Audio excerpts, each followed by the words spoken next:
President. The Senator for Ohio. In the context of the ongoing negotiations with North Korea, there has been a lot of discussion today in the media about Otto Warmbier. Otto Warmbier was a young man from my hometown of Cincinnati, Ohio. This is an emotional issue for me because through the process of trying to bring Otto home, I got to know his family very well. He was a young man with a lot of promise, 22 years old, college student at the University of Virginia. He had gone as a tourist to North Korea. He was pulled out of the line at the airport. Here he was, kind-hearted college kid, found himself a prisoner in North Korea. He was there for about 18 months. His detainment and his sentence were appalling, unacceptable by any standards. At some point, soon after being sentenced to 15 years of hard labor, from what we know, Otto suffered a severe brain injury. What happened? We may never know the details. But we do know one thing, and that is he was severely mistreated. Who did the North Korean government tell about the fact that he had this brain damage? No one. Unbelievably, for the next 15 months of his life, they kept this a secret. They denied him access to the best medical care he deserved, which of course we would have provided. I was in communication with the North Korean government during this time through their offices at the United Nations in New York. They didn't even tell us about the terrible mistreatment that he had suffered and the condition he was in. They refused repeated requests for consular access that normally would have been provided to someone who's been detained, regardless of their health situation. This included denying requests, of course, from me, from others here in this body and other bodies, Congress, but also from the Obama administration, the Trump administration, the Red Cross, also from the government of Sweden, which typically acts for us in North Korea as a consular service. I say that because while I support engagement with North Korea, in fact, my experience with Otto Warmbier makes me even more convinced we need to have communication because we had no good lines of communication. And I support the ongoing talks with North Korea, specifically about denuclearization.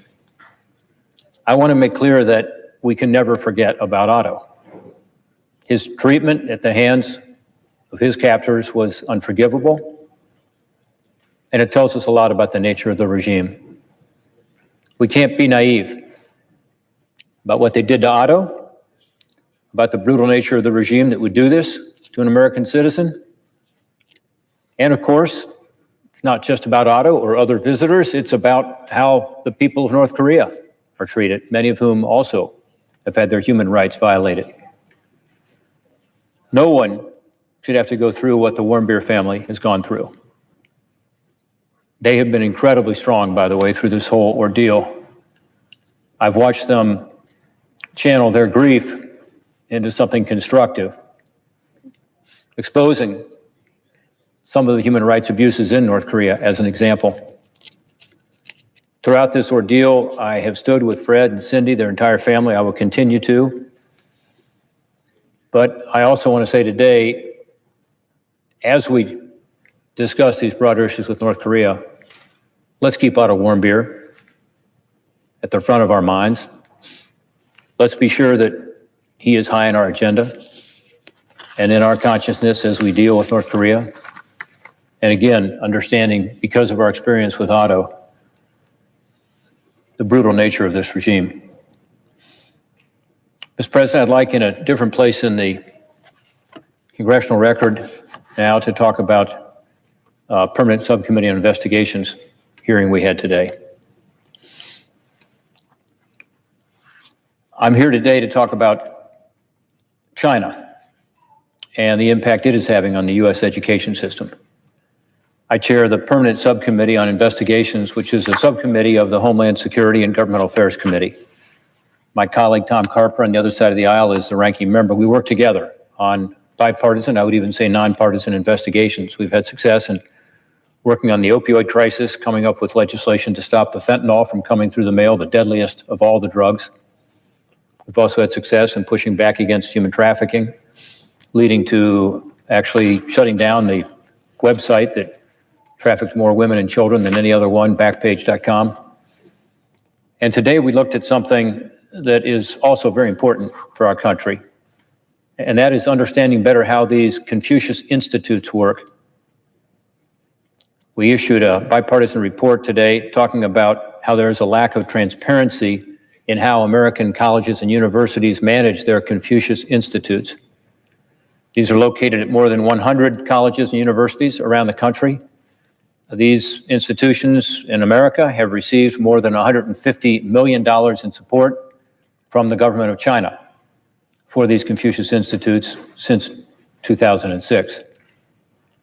Confucius Institutes are enterprises that engage in the teaching of Chinese culture and language, and they're at universities and colleges around the world. These Confucius Institutes are designed, funded, and primarily staffed by the Chinese government. The Chinese government bills them as an opportunity for cultural exchange, and the funding comes from them. It's an appealing prospect for many U.S. schools trying to meet the demand for language instruction, but we need to be careful. There needs to be more transparency in how these institutes operate in the United States, and there needs to be more reciprocity so that the United States can also provide its cultural institutions in China. That's not happening now because China has systematically shut down comparable U.S. State Department public diplomacy efforts on college campuses in China. Let me be clear, I do support cultural exchange. We all should. It's a good thing. With China, with the international community more broadly. But there needs to be reciprocity, and there needs to be appropriate engagement without, in this case, the Chinese government determining what is said and what is done on U.S. campuses. And the law must be followed. And that's why transparency is so important. This morning we held a hearing following an 8-month investigation into this issue. Based on our findings, let me focus on these two issues of transparency and reciprocity. Transparency in how the colleges and universities manage the institutes, which are controlled, funded, and mostly staffed, again, by the Chinese government. And lack of reciprocity on how China does not permit U.S. State Department programming in China. Our report details how China, known for its one-sided dealings in trade, not having a level playing field in trade, also does not have a level playing field with regard to these cultural exchanges. Our report documents how U.S. officials have expressed concerns about China's influence through its Confucius Institutes. Recently, the FBI's Assistant Director for Counterintelligence testified before the Senate Judiciary Committee that the Confucius Institutes are, and I quote, not strictly a cultural institute, and, quote, they're ultimately beholden to the Chinese government. The State Department has labeled Confucius Institutes China's most prominent soft power platform. Higher education groups have also expressed concern. The American Council of Education, the National Association of Scholars, the American Association of University Professors have all recommended that U.S. schools fundamentally change how they manage Confucius Institutes or consider shutting them down. Other foreign governments have already acted. For example, the UK Conservative Party Commission on Human Rights called for a suspension of further agreements until it can complete a more comprehensive review of potential threats to academic freedom at the Confucius Institutes in the United Kingdom. The Canadian province of New Brunswick recently announced that it would cease its Confucius Institutes operation, citing academic freedom concerns, and that the program provides a one-dimensional view of China.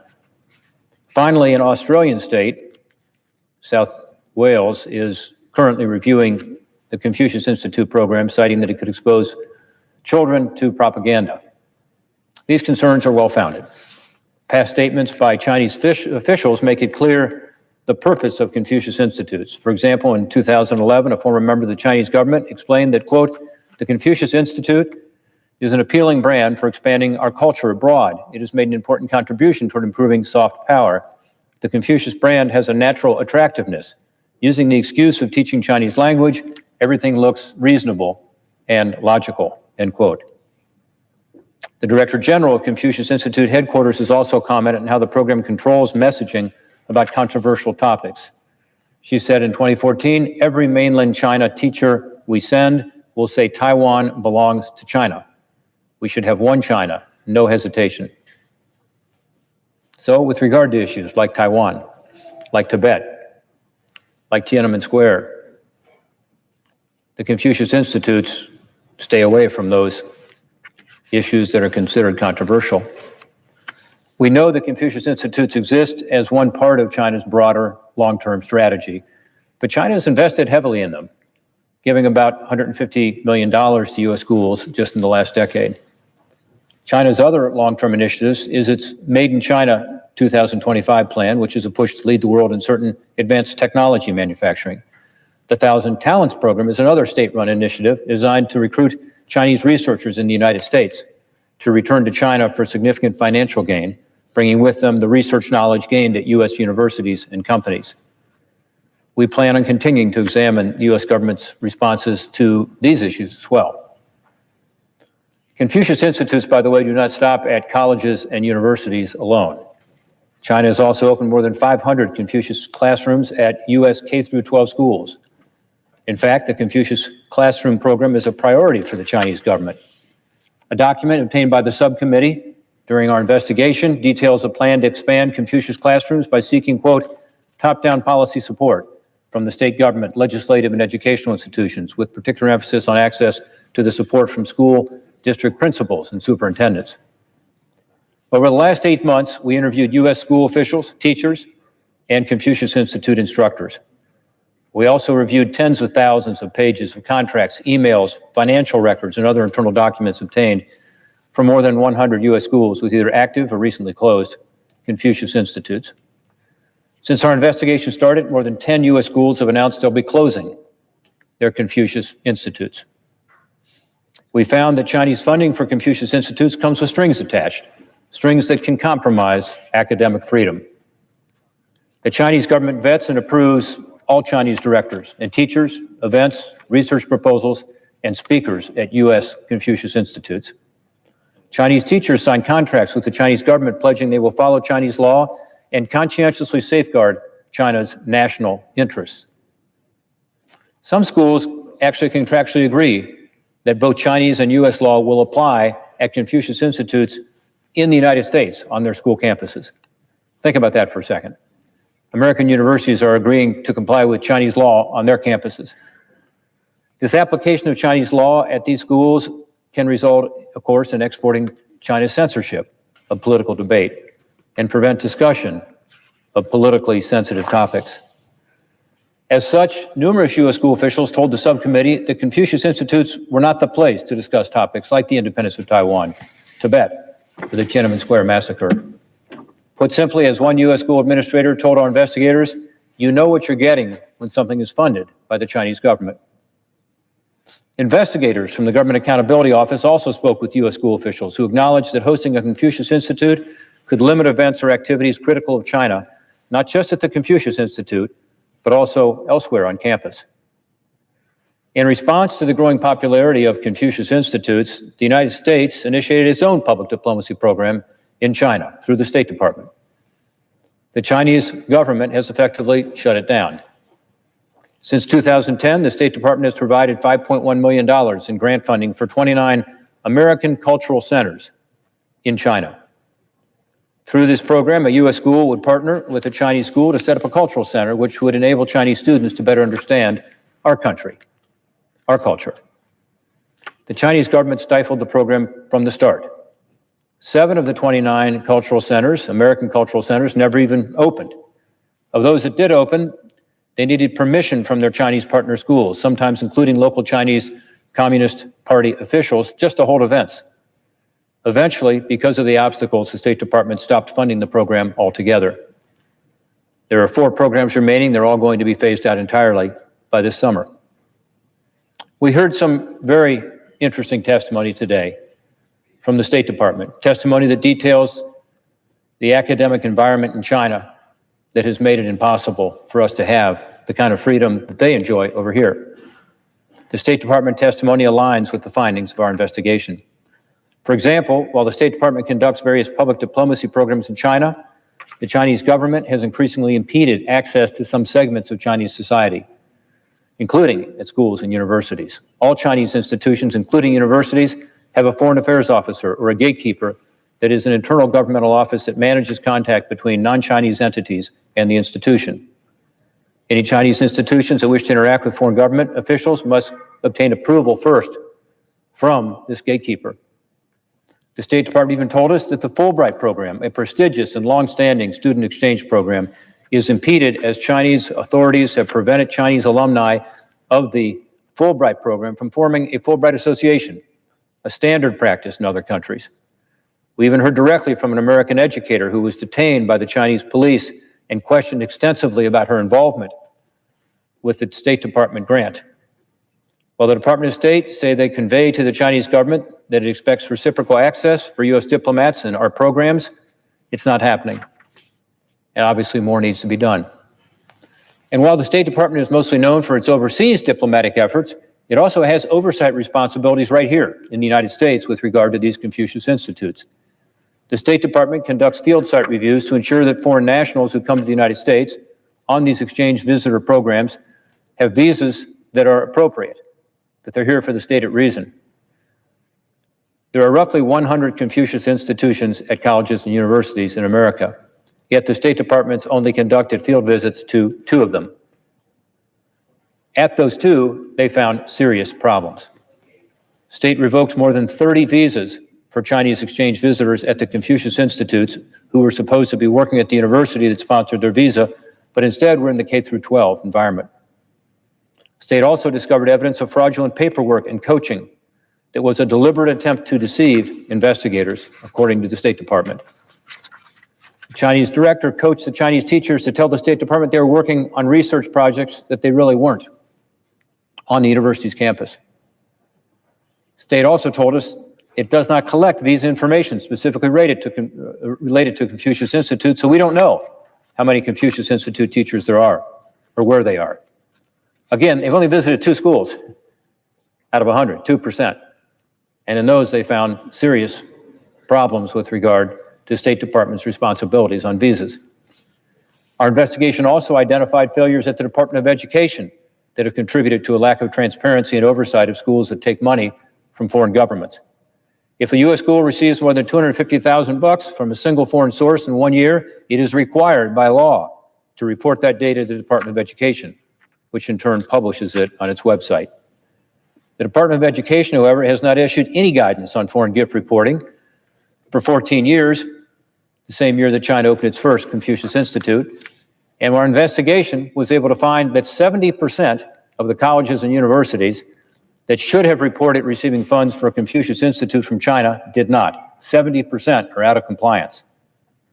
When a school fails to report a foreign gift, the Department of Justice can force a school to comply, but only at the request of the Secretary of Education. The Secretary of Education has never referred this type of case to them. Never. We received 2 important commitments at the hearing this morning. One is the Department of Education committed to issuing new guidance to the more than 3,000 schools it oversees. This guidance is important to ensure schools know that they're obligated to report receiving these foreign government funding sources. And they agreed to step up their enforcement on the law on reporting foreign government funds from Confucius Institutes. And the State Department committed this morning to do more to ensure visas are being properly used at Confucius Institutes around the country. Again, they've only conducted 2 field site reviews. They've got to do more, and they said they will. We're going to follow up on that. As with all of our investigations, we are developing legislation aimed at addressing the problems identified here today. I just want to call attention as I conclude to a news report that came out just a couple of days ago. The Chinese Communist Party Central Committee and the Cabinet published a document stating that Confucius Institutes will remain, quote, a key government policy. Specifically, the news report said that China plans to optimize the spread of Confucius Institutes. While it's unclear what optimize means at this point, any legislation must try to anticipate the potential rebranding of Confucius Institutes or other efforts that may seek to avoid the transparency, the disclosure, and the reciprocity that is needed if these programs are to continue on our campuses. Thank you, Mr. President. I yield back my time. Mr. President, The Democratic leader. I know my good friend from Georgia has to get to somewhere. I have to get to somewhere, so I will be very brief, but I wanted to take a moment to pay tribute to one of the, we have staffers here, Mr. President, who are just the unsung heroes. They work day in, day out. Because of their diligent work, the world, the country is a better place. And one of those people who works in quiet dignity and gets so much done and is so well respected is Bruce King. He's been indispensable to my office, and today, this afternoon, it's my unfortunate duty to say farewell to Bruce. He's worked in the Senate in some capacity since 1984.